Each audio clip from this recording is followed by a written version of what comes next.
I never thought I'd be sitting here telling this story. Part of me still doesn't want to. I'm a practical person. Always have been. 22 years in construction, 4 years before that in the Army Corps of Engineers. I deal with concrete things, measurements, materials, deadlines. Real things you can touch and see. My name is Marcus. I'm 42, divorced for almost 8 years now. Live by myself in a house about 15 miles outside of Harrisburg, Pennsylvania. It's nothing special, just a place I bought when land was cheaper. 3 acres, mostly woods, quiet. I liked the quiet. I remember exactly what I was doing that night, October 18th, last year. We were finishing up a commercial project, a warehouse about 40 minutes from my place, and I was staying late to go over some issues with the electrical contractor. It was around 10:30 when I finally headed home. I take this back road. It shaves about 10 minutes off my drive. No street lights, hardly any houses, just fields and patches of forest. I've driven it hundreds of times. I know every curve, every pothole. That night was clear. Stars everywhere. I remember noticing how bright they were.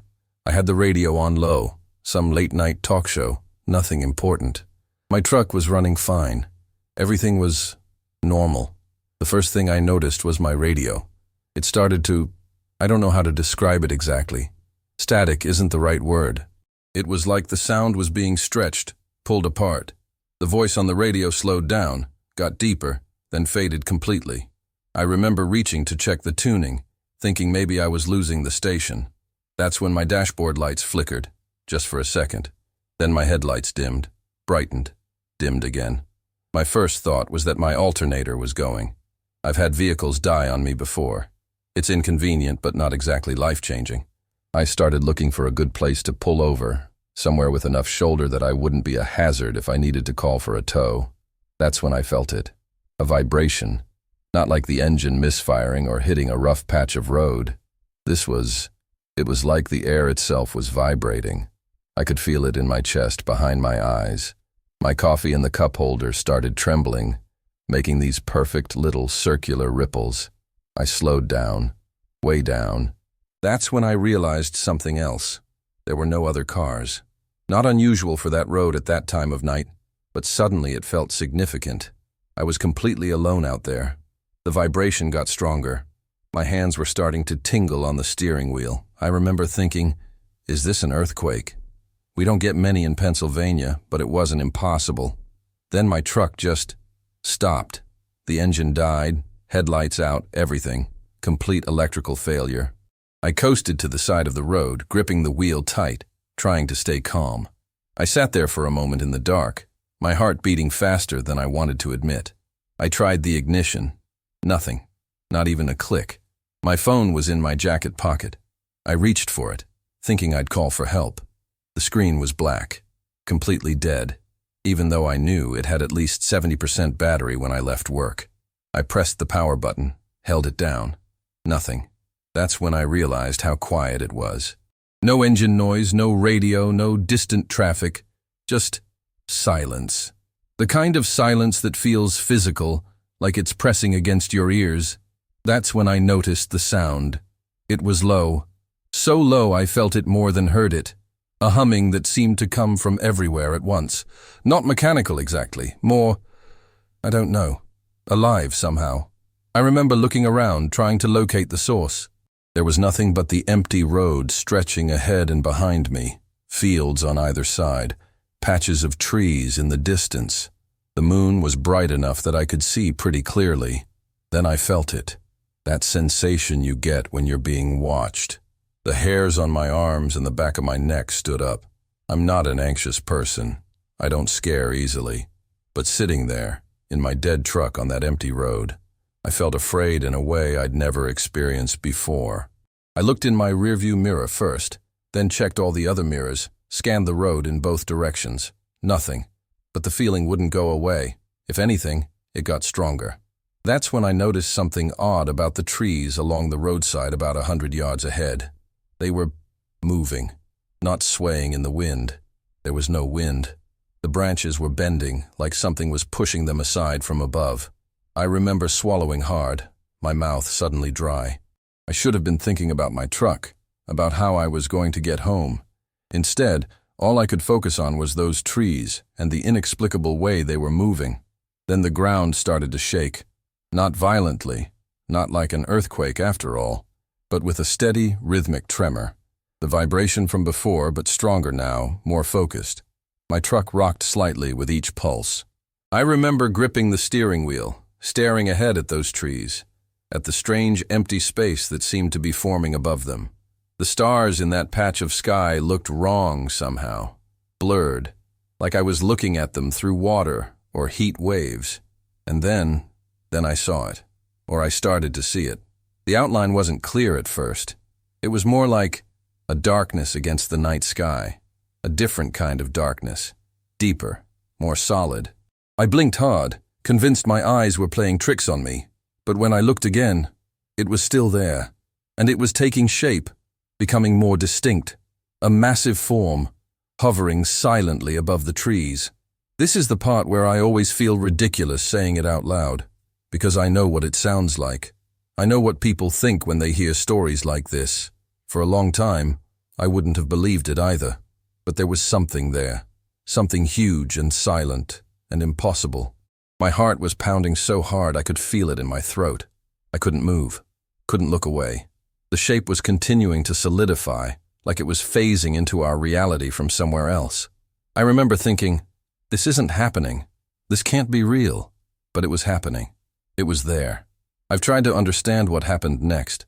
I've gone over it in my mind thousands of times. But there's a gap.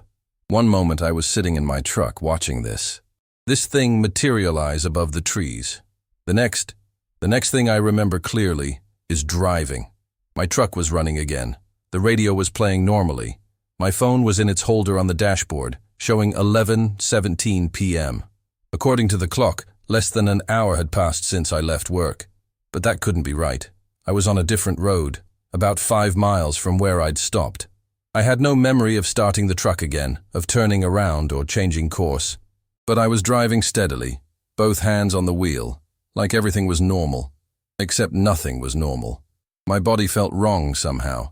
Heavy in some places, weightless in others.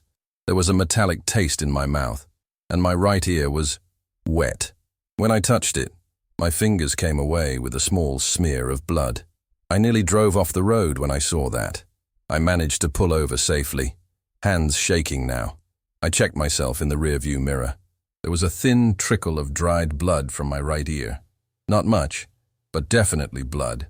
And when I looked closer, I noticed something else. A small, perfectly circular red mark on my neck, just below my jawline. Like a burn, but with no pain. I sat there for a long time, trying to make sense of what was happening, trying to fill in that gap in my memory. But there was nothing, just a blank space where time should have been. Finally, I drove home. What else could I do?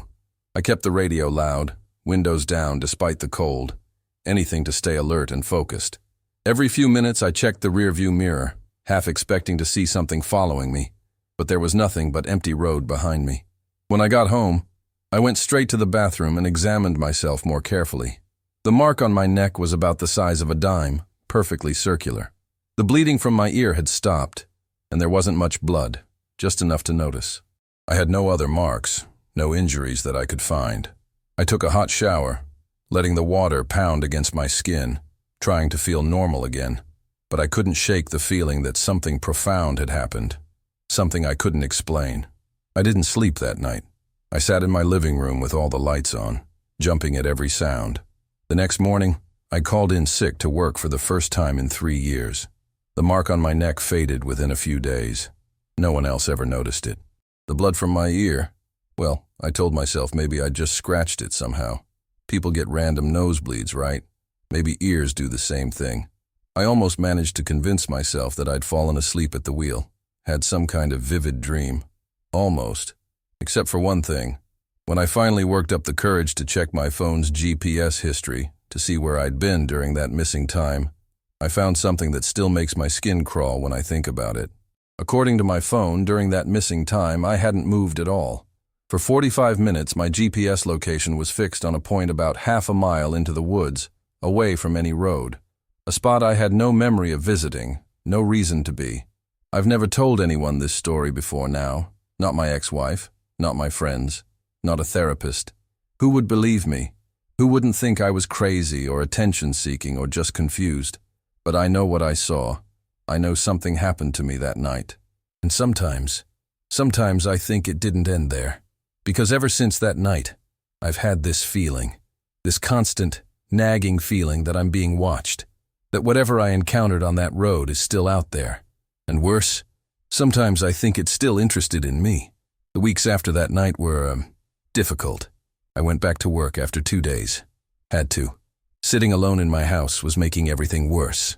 At least at the construction site, I could focus on concrete problems, tangible things, measurements and materials and deadlines.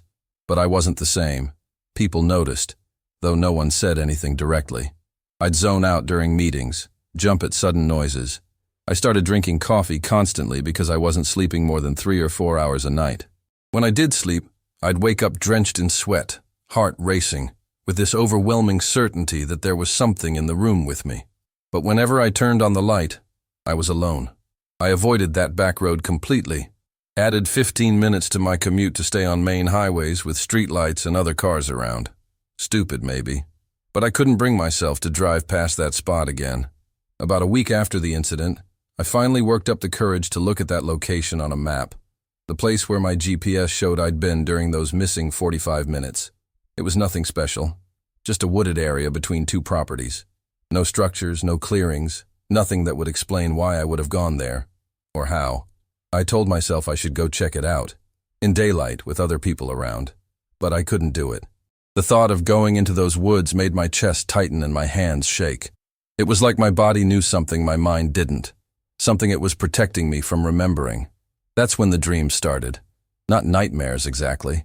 They didn't make me wake up screaming, but they were intense, vivid in a way dreams usually aren't, and always the same basic scenario. I'd be standing in a circular room with walls that seemed to pulse with a dull bluish light. I couldn't move, but I wasn't exactly restrained either. It was more like my body had forgotten how to follow commands. I'd try to lift an arm, turn my head, but nothing would happen. And there would be these sounds, not quite voices, but somehow I knew they were communicating. With each other, maybe with me. I couldn't understand them, but in the dreams, I had this sense that I should be able to, that it was important that I understand. The dreams always ended the same way, too. A figure would move into my field of vision, just the edge of it, never enough to see clearly. And I'd feel this, I don't know how to describe it, this pressure in my mind, like something was trying to press itself into my thoughts. And then I'd wake up, with that metallic taste in my mouth again, and my right ear ringing. I started looking things up online. Alien abduction stories, UFO sightings. Most of it was clearly nonsense. People desperate for attention, or just confused about what they'd seen. But some accounts, some of them described experiences so similar to mine that it made my skin crawl. The electrical malfunctions, the lost time, the marks, the dreams afterward. I'd always dismissed these kinds of stories before, always assumed there was a reasonable explanation, or that people were just making things up. Now I wasn't so sure. I created an anonymous email account and reached out to a few of the people whose stories seemed most credible. Most never responded. The ones who did were either clearly unstable or trying to sell books or speaking engagements. No help there. Then, about 3 weeks after my experience, something else happened. I was at home, making dinner. Nothing fancy, just pasta. I had the TV on in the background, some basketball game I wasn't really watching. My lights flickered, just once, briefly. I probably wouldn't have even noticed, except that after what happened on the road, I'd become hyper-aware of any electrical irregularities. I froze, wooden spoon in hand, sauce dripping onto the stove. Waited to see if it would happen again. It did. The lights dimmed, brightened, dimmed again. The TV signal got fuzzy, the announcers' voices distorting just like the radio had that night in my truck. That vibration started again. That humming that wasn't quite a sound, more a physical sensation. The water in the pasta pot began to ripple, forming those perfect concentric circles. My first instinct was to run, just drop everything and get out of the house. But I couldn't move. It was like in the dreams. My body wouldn't respond to commands. I stood there, watching the lights flicker, feeling that vibration build, that humming grow more intense. My ears popped, like when you change altitude quickly. The pressure in the room changed, and I felt it again, that sensation of being watched. But this time it was stronger, more focused. Not just the vague feeling from the road. This was direct, intentional. They were in my house. I didn't see them. I want to be clear about that. But I knew they were there, behind me, watching, waiting. I don't know how long I stood there, frozen, pasta water boiling over, sauce burning on the stove. Time seemed to stretch and compress. It could have been minutes or hours. Then, as suddenly as it started, it stopped. The lights steadied. The TV cleared. The vibration faded, and I could move again. I turned around slowly, half expecting to see something. But the kitchen was empty. The whole house was empty. I checked every room, every closet. Nothing was disturbed. Nothing was missing. If not for the burned sauce and ruined dinner, I might have convinced myself I'd imagined the whole thing, except for one detail. One small, impossible detail. On my kitchen table was a book, a worn paperback copy of Slaughterhouse-Five by Kurt Vonnegut. I'd never owned that book, never even read it, but there it was, open to a page with a passage underlined in blue ink. The most important thing I learned on Tralfamadore was that when a person dies, he only appears to die. He is still very much alive in the past, so it is very silly for people to cry at his funeral. All moments, past, present, and future, always have existed, always will exist. I stared at that passage for a long time, trying to make sense of it, trying to understand what it meant, why it had been left for me to find, because I knew somehow that it had been left deliberately, a message, though I didn't understand what it was trying to tell me. That night, I didn't sleep at all. I sat in my living room with all the lights on, the book on the coffee table in front of me, staring at it like it might suddenly speak aloud and explain everything. In the morning, I called in sick again, spent the day researching the book, the author, the passage. Vonnegut wrote about aliens called Tralfamadorians, who could see in 4 dimensions, who experienced time differently than humans, seeing all moments as existing simultaneously, who kidnapped the main character and put him in a kind of zoo. My hands were shaking by the time I finished reading the plot summary online. It felt too specific, too relevant to be coincidence. But what did it mean? Were they, whatever had been on that road, in my house, were they trying to communicate, to explain themselves somehow? Or was I losing my mind?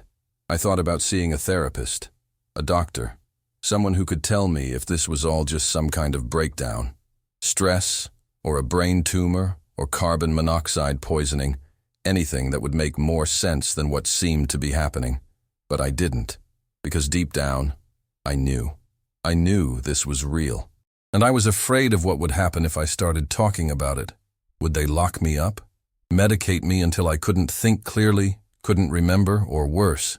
Would talking about it somehow attract their attention again? Make them come back? So I kept it to myself. Went back to work the next day. Tried to act normal, even as I felt myself changing, becoming more isolated, more paranoid. I installed security cameras around my house, motion sensors, a better alarm system. It didn't make me feel any safer, but at least I was doing something. The dreams continued, becoming more detailed, more intense.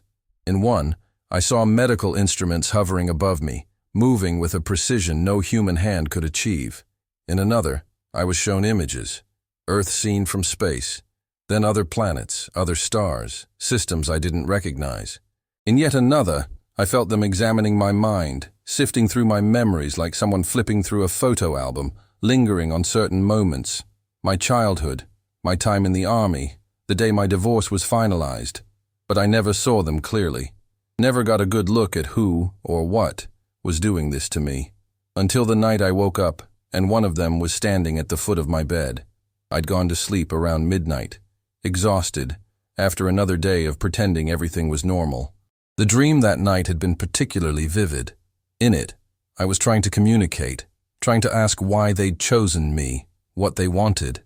And for the first time, I felt like they were trying to answer, not with words, but with images and sensations that bloomed in my mind like flowers opening. I woke suddenly, the way you do when you sense a presence in the room.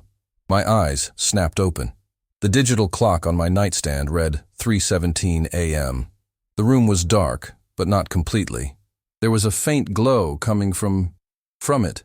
It stood about 5 feet tall, thin, too thin to be human, the proportions all wrong. Its skin seemed to absorb and emit light simultaneously, creating that subtle glow. I couldn't make out facial features, just dark hollows where eyes should be.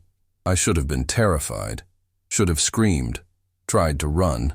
But I felt oddly calm, like this was a continuation of the dream, not an intrusion into reality. We looked at each other. At least, I think it was looking at me, for what felt like a very long time, neither of us moving. Then it raised what I can only call a hand, though it wasn't exactly hand-shaped, more like a suggestion of a hand, an approximation. It reached toward me, not aggressively, but inquisitively, like it wanted to touch me, or wanted me to touch it. I didn't move, couldn't move. Whether from fear or some force holding me in place, I don't know. Its hand, appendage, came closer, hovered just above my forehead, not touching, but close enough that I could feel a tingling sensation on my skin. And then the images came again, flooding into my mind, but stronger this time, clearer. Places I'd never seen, technologies I couldn't comprehend, entities moving through environments that made no sense to human perception, and underlying it all, a question. The same question I had been asking. Why? Why me? I got the distinct impression that they didn't know either, that I wasn't special, just convenient, in the wrong place at the wrong time, or the right place at the right time, depending on perspective. The flow of images slowed, then stopped. The entity withdrew its hand, stepped back from the bed, and then, without any transition, without walking or fading or moving in any way I could perceive, it was gone. I lay there until dawn, unable to move, unable to process what had happened. When the first light of morning filtered through my curtains, I finally got up, moved through my morning routine like a sleepwalker. I called work, told them I needed some time off, personal reasons. They were surprisingly understanding. I had plenty of unused vacation days. Then I packed a bag, got in my truck, and started driving. No destination in mind, just away. Away from my house, away from that road, away from whatever had found me there. But even as the miles accumulated on the odometer, as the landscape changed around me, I couldn't escape the feeling that I wasn't alone, that whatever had entered my life that night on the back road was still with me, watching, waiting. And the worst part of me was starting to wonder if I wanted to escape at all. If beneath the fear and confusion, there wasn't also a kind of fascination, a desire to understand, to know. Because once you've seen what I've seen, how do you go back to a normal life? How do you pretend that the universe is still the simple, comprehensible place you always believed it to be? You can't. I couldn't. All I could do was keep driving, keep moving, and hope that somehow I'd find answers, or that they would find me again, and this time explain everything. But be careful what you wish for. I drove for 3 days. No real destination, just away. Cheap motels, fast food, endless highways. I barely slept. Kept the TV on all night in each motel room, volume low, the flickering light a poor defense against the darkness and what might be hiding in it. On the 4th day, I found myself in Northern Virginia, near the Blue Ridge Mountains. It was late afternoon when I spotted a small, family-owned cabin resort off a scenic byway. Something about it felt right. Secluded, but not isolated. I rented a cabin for a week, paid cash. That first night in the cabin, I slept deeply for the first time since everything began. No dreams, no visitations, just darkness and rest. I woke feeling not normal exactly, but better, clearer. The cabin had no TV, limited cell service, just books, a fireplace, silence. I spent hours sitting on the small porch, watching the trees, listening to birds and insects. Simple things that suddenly seemed precious, fragile. On my 3rd night there, I woke suddenly at 2:14 a.m. Not from a noise or a dream. Just woke, instantly alert, heart racing. I knew before I opened my eyes. They had found me. This time, there were two of them, standing at the foot of the bed, glowing faintly in the darkness. Similar to what I'd seen in my bedroom at home, but somehow more substantial, more present, like they were making less effort to conceal themselves. Again, I felt no fear, just that strange calm, that sense of continuation. One of them moved to the side of the bed, raised its hand toward my forehead, just like before. The familiar tingling sensation spread across my skin, but the images that came this time were different, not random flashes of incomprehensible places and technologies. This was more directed, purposeful, a narrative. I saw Earth, but from a perspective I'd never considered. Not just as a planet, but as a node in a vast network, connected to other worlds, other systems, by threads of something. Energy? Information? I don't have the words for it. Then I saw them, thousands of entities like the ones in my cabin, moving along these threads, observing, collecting, learning, not conquering or invading, just studying, the way scientists might study an ecosystem. I understood suddenly that this wasn't new. They had been doing this for millennia, longer. Time seemed to mean something different to them. They existed partially outside of it, or experienced it differently. Then the perspective shifted again. I saw myself, but not from my own eyes, from theirs. I saw the moment on that back road when our paths first crossed. I was simply in the right place at the right moment when one of these threads, these pathways, intersected with Earth near my location. I was an accident, a random encounter. But once they noticed me, once our awareness touched, something changed. I became significant somehow, a point of contact, a bridge. The flow of images slowed, then stopped. The entity withdrew its hand, but it didn't step back this time. Instead, it made a gesture with its hand, a flowing movement that somehow conveyed meaning. Follow. It turned and moved toward the cabin door. The other one was already gone. I hadn't seen it leave. I got up, pulled on my jeans, and followed. Not out of compulsion, but curiosity. Fear too, but the curiosity was stronger. Outside, the night was cool and clear. Stars blazed overhead, more brilliant than I'd ever seen them. The entity glided ahead of me, its glow creating just enough light to follow. We moved into the trees behind the cabin, along a faint trail I hadn't noticed before. After about 10 minutes of walking, we emerged into a small clearing, and there it was, the thing I'd glimpsed that night on the road. Not as large as it had seemed then, but still massive, maybe 60 feet across, hovering silently about 10 feet above the ground. It wasn't shaped like the flying saucers you see in movies. It was irregular, asymmetrical. Parts of it seemed to shift and flow, as if it wasn't fully committed to a single form. The surface absorbed starlight rather than reflecting it, creating that impression of deeper darkness I'd noticed on the road. The entity stopped at the edge of the clearing, made another gesture. Wait. Then it moved toward the craft. Though craft doesn't feel like the right word, it's just the closest I can come to describing it. As the entity approached, a section of the ship, vehicle, a section of it seemed to thin, to become permeable. The entity passed through it, disappeared inside. I stood there, heart pounding, caught between terror and wonder. Part of me was screaming to run, to get back to the cabin, to my truck, to drive and never stop. But another part, a part I barely recognized, wanted desperately to see more, to understand. Minutes passed. 5, 10. Nothing happened. The ship hovered silently. No lights, no sound, just that subtle distortion of reality around its edges. Then the permeable section appeared again, and the entity emerged. But it wasn't alone. There was someone with it. A human, a woman, maybe 40 years old, with dark hair streaked with gray. She was wearing jeans and a flannel shirt, ordinary clothes, the kind you'd see anywhere in rural America. She looked at me, and I saw in her eyes the same mixture of fear and fascination I was feeling. She recognized it in me, too. I could tell immediately that she was like me, that she had been chosen, or encountered, or whatever you want to call it. "You're new," she said. Her voice was hoarse, like she hadn't used it in a while. "It gets easier." What is happening?" I managed to ask. She smiled slightly. Not happily, but with a kind of resignation. They're studying us, learning from us, and we're learning from them.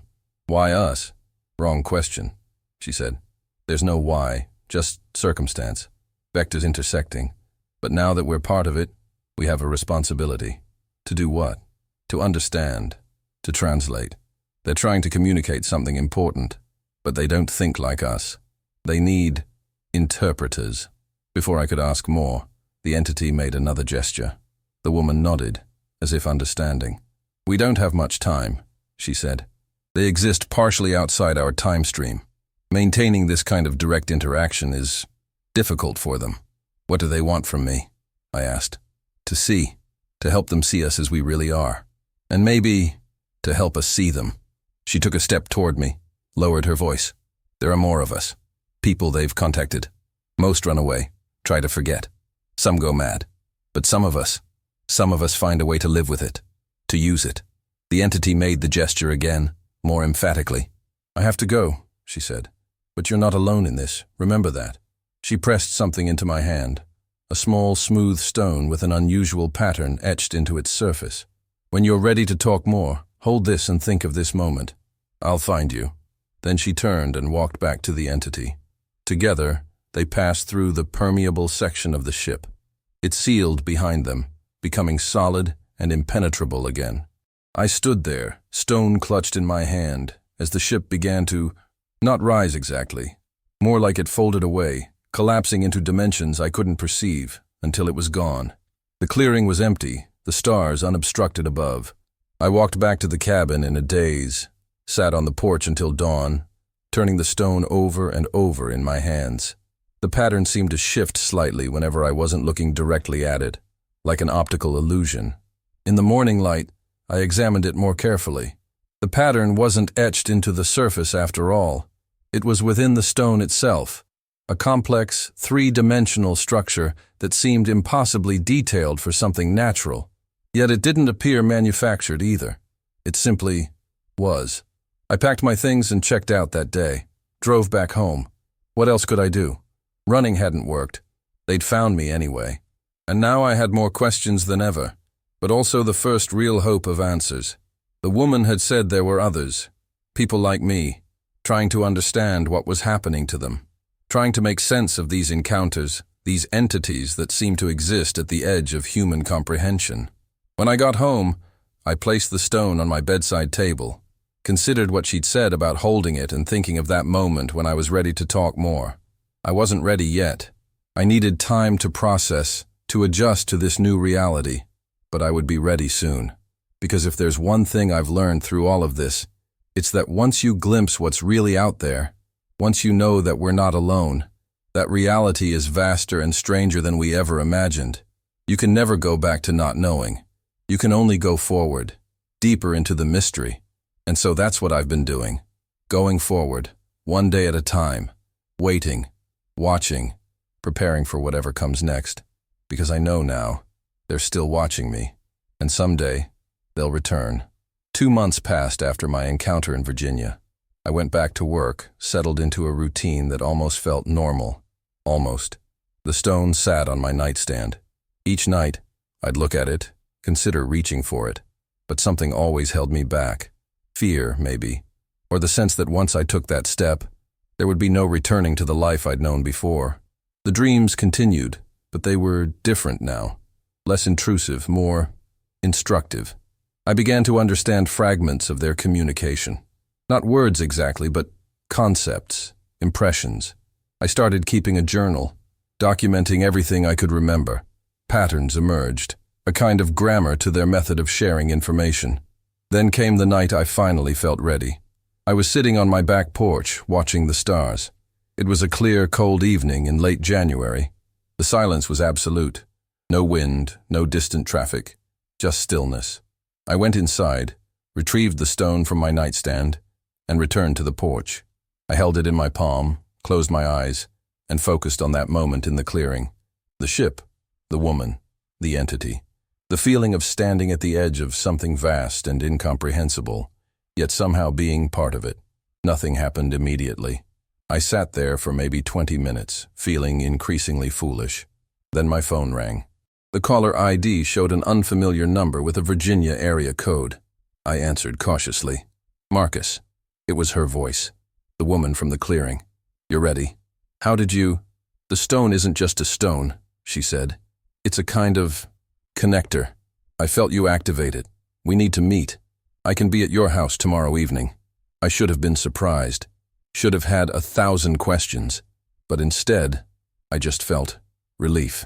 I'll be here, I said. She arrived the next day at sunset. Her name was Eleanor. She'd been a high school science teacher before her first encounter 5 years ago. Now she worked remotely as a technical writer, allowing her the freedom to travel when necessary. To meet others like us, she explained, to help them understand what was happening. How many of us are there? I asked as we sat at my kitchen table, mugs of coffee between us. That I know of personally. About 30. But there are more out there. Hundreds, maybe thousands. Most never connect with others. They either convince themselves it never happened, or they can't handle it and, well, she didn't need to finish the thought. And the entities? What are they exactly? Eleanor smiled slightly. That's complicated. They're not extraterrestrial, not in the way we usually think about it. They're not from another planet or galaxy. They're from elsewhere, another state of existence that occasionally intersects with ours. They don't experience reality the way we do. For them, time and space are more flexible, permeable. What do they want from us? It was the question that had haunted me since that first night on the road. Understanding, she said simply. Both ways. They're trying to comprehend how we perceive existence, and they're trying to share how they perceive it. But the gap is immense. That's where we come in. People like you and me who've had direct contact. We're the bridges. Why us specifically? Circumstance mostly. Being in the right or wrong place when our realities intersect. But also receptivity. Some people are more open somehow, more able to perceive them, and more able to survive the contact with their sanity intact. We talked late into the night. Eleanor explained that there was a loose network of contactees who shared information, supported each other.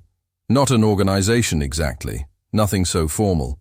Just people trying to make sense of experiences that defied conventional understanding. What happens now? I asked as she prepared to leave. That's up to you, she said. You can try to go back to your old life. Pretend none of this happened. Some people manage that, for a while at least. Or you can embrace it, learn from it, help others who are going through what you went through. And them? Will they come back? They never really leave, she said quietly. Once contact is established, it doesn't end. It just evolves. After Eleanor left, I sat on my porch again, turning the stone over in my hands. I thought about what she'd said, about being a bridge, about evolution of contact. That night, I dreamed of the circular room again. But this time, I wasn't paralyzed. I could move, could turn to see the entities clearly for the first time. They were both more and less alien than I had imagined. Their forms seemed to shift subtly, adapting to my perception, becoming more comprehensible to my human mind. One approached me, made a gesture I now recognized as a greeting, and then, impossibly, I heard words in my mind. Not English exactly, but concepts that my brain translated into words. We have been watching your kind for a long time. Why? I asked aloud in the dream. You are at a critical juncture. The decisions your species makes in the next few decades will determine whether you evolve or destroy yourselves. And you care about that? About what happens to us? All consciousness is connected. All awareness is part of the same fabric. Your species has potential but also dangerous limitations in perception. What do you want from me specifically? To see through your eyes, to understand how you experience reality, and perhaps to help you see through ours. When I woke, the sun was just rising. I felt different somehow, calmer, more centered. The fear that had been my constant companion since that night on the road was not gone exactly, but transformed. It had become something like awe, like standing at the edge of the Grand Canyon, the vertigo of scale, the humbling recognition of something vast and ancient beyond human reckoning. I called in to work, told them I needed another day off. Then I called Eleanor. I want to embrace it, I told her. I want to understand. I want to help others understand too. Over the following months, I met more people like us. a retired Air Force pilot from New Mexico, a nurse from Michigan, a college student from Oregon, each with their own story of contact, their own unique relationship with the entities. Some had been receiving visitations for decades, others were as new to this as I was. We shared our dreams, our insights, our methods of communication. Together, we began to piece together a more complete picture of what the entities were, what they wanted. It wasn't simple or straightforward. There were contradictions, gaps, cultural and linguistic barriers that made perfect understanding impossible. But we were making progress, and the entities continued to visit me, not always physically, sometimes just in dreams, or in moments of unusual clarity when I'd suddenly perceive connections I'd never noticed before. Patterns in nature, in human behavior, in the flow of events through time. I began to see the world differently, to notice how much of what we take for reality is actually just the limited perception of our human senses, our human brains. Like a person who's been colorblind their whole life suddenly gaining the ability to see the full spectrum, I became aware of dimensions to existence I'd never imagined. It wasn't always easy. There were nights I woke in terror, overwhelmed by the immensity of what I was beginning to comprehend. Days when I questioned my sanity, when the old, rational part of me insisted none of this could be real. But those moments became less frequent as time passed. 6 months after my first encounter on that back road, I returned to the spot, not out of fear or compulsion, but choice. It was time to come full circle. I parked in the same place where my truck had stalled that night, got out, stood in the cool evening air. The sun was just setting, painting the sky in shades of orange and purple. I touched the stone in my pocket, a habit I'd developed. "I'm here," I said aloud to the empty road, the darkening sky. "I'm ready." The vibration started immediately, the humming, the sense of pressure changing. But I didn't feel afraid this time.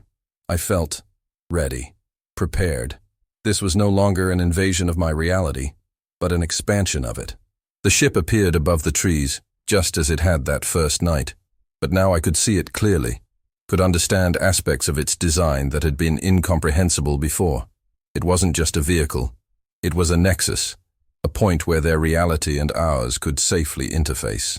A figure emerged from the trees beside the road, one of them, moving with that fluid grace that still seemed impossible for its form. It approached me, stopped a few feet away, raised its hand in greeting. I raised mine in return. "You have changed," came the thought in my mind. "Yes," I agreed. "I'm still changing. As are we, through knowing you." I realized then what Eleanor had meant about being a bridge. It wasn't just that we were learning from them. They were learning from us too, changing through the contact, just as we were. Evolution going both ways. "What happens now?"